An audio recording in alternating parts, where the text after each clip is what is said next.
Hola, ¿qué tal? ¿Cómo están? Pues nuevamente por acá. Vamos a, en esta ocasión, desarrollar la cuarta sesión virtual correspondiente a estos tres temas que tienen mucho en común. La causalidad como estrategia discursiva, los referentes y los dos puntos. El logro de la sesión o los logros de la sesión están en relación precisamente a esto que acabamos de mencionar. Para empezar con el tema de causalidad, vamos a partir de este pequeño ejercicio que tenemos acá. Esto de acá como que no se ve, pero bueno, si pongo esto de acá, ustedes se van a dar cuenta a qué me refiero. Es una bomba a punto de explotar. Y la pregunta es, ¿qué ves? Bueno, una bomba. ¿Qué crees que ocurrirá luego? La respuesta es bastante sencilla, porque claro, ya tenemos más o menos en nuestra mente, porque sabemos qué es lo que ocurre cuando una bomba está a punto de explotar. Entonces, la consecuencia es explotar. ¿Ya? Sigamos con la indicación. En la coordenada del tiempo, ¿qué podría ocurrir luego de la explosión? Podrían ocurrir muchas cosas. En este caso, simplemente enumeramos tres. Se nos ha ocurrido enumerar solamente tres. Igual podemos nosotros agregar muchas más consecuencias. Tenemos, por ejemplo, esta de acá. Se producirá una onda expansiva. La segunda, algunas cosas serían destruidas. Tercero, podrían morir las personas que están cerca. Eso es lo que podría ocurrir. O esas tres cosas podrían ocurrir. ¿Ya? Entonces, la explosión tendría tres consecuencias que podríamos graficarlas del siguiente modo. Y acá tenemos un gráfico que da cuenta de estas tres consecuencias y de la causa común, ¿ya? De la que parten las tres. Entonces, vamos a llamar a esto de acá causa y a esto de acá consecuencia. Entonces, la explosión es la causa y las consecuencias son estas de acá. Para entender el tema de causalidad es clave entender, ¿ya?, la relación entre lo que ocurre primero y lo que ocurre después. Eso es clave. Una vez que entendamos esa relación lógica, entenderemos todo el resto a cabalidad. ¿Sí? Entonces, por el momento, quedémonos con esa noción de que una relación causal es aquella que establece, ¿ya?, un evento inicial a partir del cual se desprende otro. Y cada uno de estos eventos tiene un nombre. El primero que ocurre en la línea del tiempo es la causa. El siguiente o los siguientes son las consecuencias. Sigamos. Que se demora un poquito. Lo que acabamos de explicar, acá ya lo tenemos desagregado en relaciones causales diferentes. Una explosión causa una onda expansiva. Una explosión causa destrucción. Una explosión puede causar muerte. A estas relaciones llamamos relaciones causales de causa-efecto.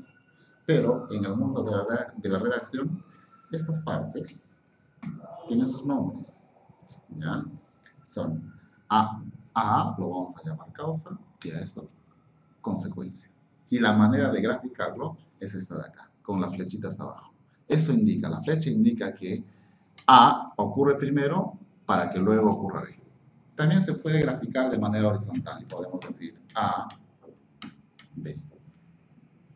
A esta relación sencilla, básica de A es la causa y tiene como consecuencia B, se le llama nexo causal.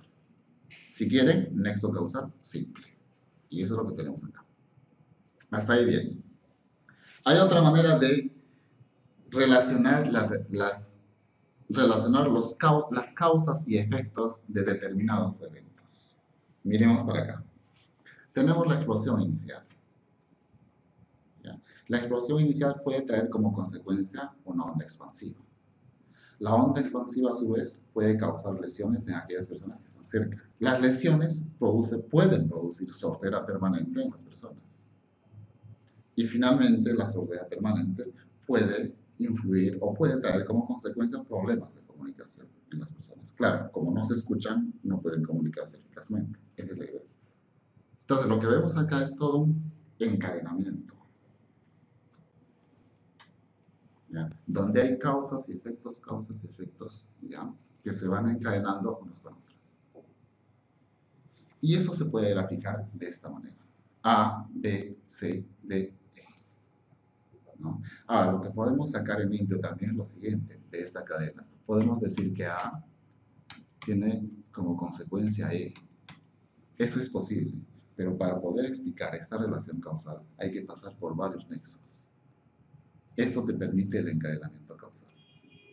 Ahora bien, ya tenemos explicado el principio de causalidad, tenemos explicado el nexo causal simple y el encadenamiento.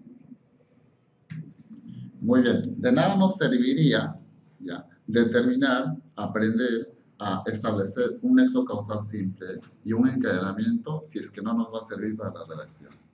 Nos tiene que servir para la redacción y esa es la utilidad que le queremos dar en el curso. Que le queremos, no, que le vamos a dar en el curso. Entonces, acá tenemos un ejemplo de párrafo causal. En este párrafo vamos a encontrar relaciones de causa y efecto de manera encadenada. Eso es lo que le da sentido a este párrafo, las relaciones causales.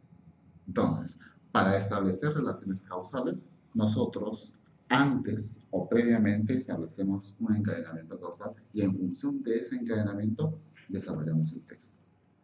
Si ustedes leen bien, con atención, por lo menos 2 o 3 veces el párrafo, se van a dar cuenta de que hay ideas que hacen de causa y luego se desencadena una consecuencia de manera encadenada. Entonces, como ustedes tienen más tiempo libre, pues nada, se van a abocar a ello y a desentrañar ese encadenamiento que subyace a este párrafo. En todo caso, tomen este párrafo como un ejemplo de párrafo causal. Muy bien. Para dar mayor solidez a los textos que redactemos, es necesario tener en cuenta ciertas estrategias para evitar redundar en algunas palabras o frases. Porque ocurre que cuando redactamos a veces repetimos frases, a veces repetimos palabras. A eso se llama redundancia. Entonces, si no queremos redundar, si queremos evitar la redundancia, podemos usar lo que en redacción se conoce como referentes. Los referentes son palabras que aluden a otras que ya hemos mencionado. ¿Sí? Vamos a ver. Hay 3 tipos de referentes. El primer tipo es este de acá, los pronombres. Entonces, cuando tú has mencionado una frase, una palabra, y ya no quieres volver a mencionar, ¿ya? Entonces puedes usar un pronombre para reemplazarlo. Vamos a ver el ejemplo acá. La Gioconda fue pintada por Leonardo da Vinci. Este fue además escultor y pintor. El referente aquí es este, que está acá. ¿Ya? Pero esa palabra, que es un pronombre, se refiere a alguien que ya he mencionado. Y para no tener que volver a mencionarlo porque caería en redundancia, uso este pronombre. ¿A quién se refiere? A Leonardo da Vinci. ¿Cómo te das cuenta que se refiere a él? Porque está en singular y está en género masculino. ¿Qué pasaría si es que Leonardo da Vinci, o en lugar de Leonardo da Vinci, apareciera el nombre de una mujer? O un elemento que sea femenino. Entonces, este referente tendría que concordar el género con esa frase, con ese nombre o con ese sustantivo. ¿Sí? Hay otra manera de evitar la redundancia. Y esta segunda manera, o este segundo tipo, son los sinónimos. Cuando tú no quieres repetir una frase, una palabra, puedes utilizar un sinónimo de esa palabra o frase. Y acá tenemos el ejemplo. El racismo tiene repercusiones negativas en la sociedad. Por ello, este problema social es una de las tareas más urgentes en la agenda de los gobernantes. La palabra en cuestión es racismo, ya que en una segunda ocasión, ¿ya?, para no tener que repetirla, la suplo por una frase o por un sinónimo, estrictamente, ¿no? Que en este caso es problema social. Claro, el racismo es un problema social, entonces sí lo puedo reemplazar. Y en este caso funciona perfectamente bien. Entonces, este es el segundo. El tercer caso, o el tercer modo de evitar la redundancia, es recurrir a la elipsis.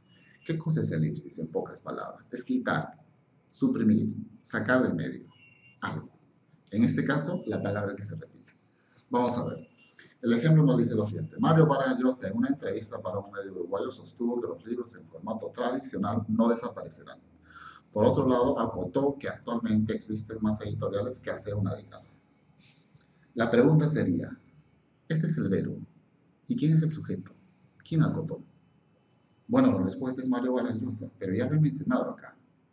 Si lo vuelvo a mencionar, voy a caer en redundancia. Entonces, para evitarlo, simplemente no menciono a Mario Vargas Llosa y dejo un vacío. Bueno, no es que deje un vacío en la escritura, en el papel, sino que no lo menciono simplemente. Y de frente, ya, empiezo con el verbo. ¿Cómo así me doy cuenta que el verbo acotó se refiere a Mario Vargas Llosa? Por el contexto y por los accidentes del verbo. Porque el verbo se refiere a una persona. Y esa persona que ha sido mencionada es Mario Vargas Llosa. O mejor dicho, a un elemento, a un sujeto. ¿Ya? Si Mario Vargas Llosa, perdón, si después de Mario Vargas Llosa estuviera mencionada otra persona y los dos son los que dan la entrevista y los dos son los que acotan, entonces, si quiero yo referirme a esos dos, acá tendría que poner acotaron. Y eso me va a dar cuenta a mí que me estoy refiriendo a los dos. Pero en este caso, no son dos personas, solamente una. Entonces, esta es otra manera de evitar la redundancia. ¿Ya? Quitar de en medio la palabra que se repite y quedarme solamente con el verbo. Y los accidentes del verbo me van a servir para determinar que me estoy refiriendo al elemento mencionado antes. Y para terminar, vamos a ver algunos usos principales de los dos puntos. ¿Sí? Los dos puntos se usan en muchos casos. En este curso vamos a ver solamente las aplicaciones más importantes y más concretas. Los dos puntos se usan antes de una enumeración. ¿Ya? Cuando, por ejemplo, tú dices, el texto académico presenta 3 partes. Tú te puedes quedar acá y no pasa nada porque es una oración. Pero si quieres mencionar cuáles son esas partes, pones 2 puntos y mencionas esas 3 partes. Siguiente, para las citas textuales. Este es muy conocido.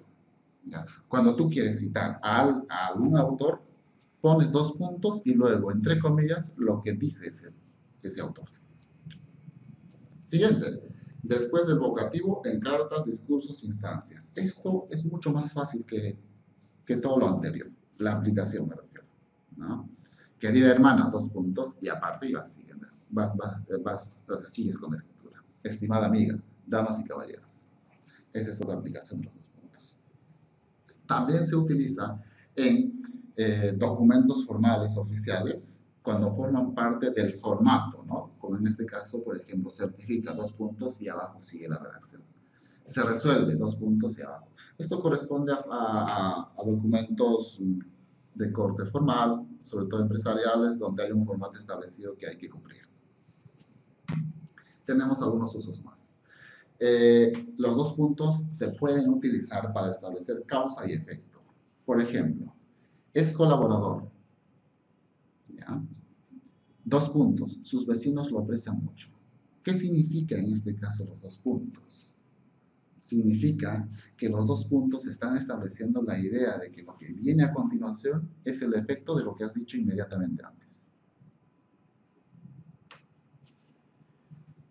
Bien, este otro uso es similar, solo que al revés. Primero dices la consecuencia y luego de los 2 puntos, la causa. ¿Sí? Si se fijan en el ejemplo, eso es lo que está ocurriendo. Finalmente, un último uso es la explicación. Cuando, por ejemplo, tú dices, es un escrito confuso y tú quieres dar explicación de ese escrito confuso, entonces pones 2 puntos e indicas en qué radica ese escrito que es confuso. En principio, hemos terminado con toda la parte teórica que corresponde a los temas que estaban previstos para hoy. ¿Ya? En lo que sigue de la sesión, vamos a pasar al material que está previsto, que está preparado para esta clase, para poder poner en práctica lo que hemos visto hasta el momento. Bueno, nada, les deseo buena suerte y nada, pues nos vemos en la siguiente sesión.